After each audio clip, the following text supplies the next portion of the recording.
भवानी आज त्रिनाली को बहुत पिटिबे कहीं तेज आउ त्रिनाली तांको बापा को ऑफिस रु घर पर्यंत चेयर रे गड़ाई नहीं आसबे। आउ जेतेबेले सेमाने घर को नहीं पहुंचीबे भवानी तांको स्वामी को एमिति अवस्था रे देखी पूरापूरी आश्चर्य होइजिबो। आउ कहिबो तेजस बापांकर कौन होइची एमिति कही पूरापूरी पागली हेजिबे। तापर डॉक्टर आसीबे आउ चेकअप करी कहिबे कि रविंद्र सार को हार्ट अटैक हेइची।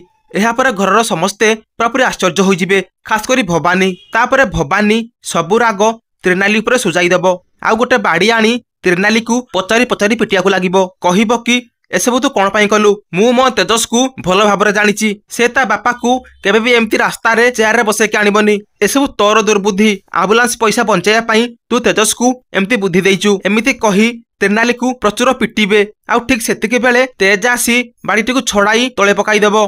पुणी कहिबो मां तुमको जदि बाड़ी रे कागु पिटिबार अछि ना ताले मते पिटो त्रिनाली को नुह। अरे से तो बापांकर जीवन बंचाई एक्चुअली रे मो पाई बापांकर एमिति अवस्था होईची।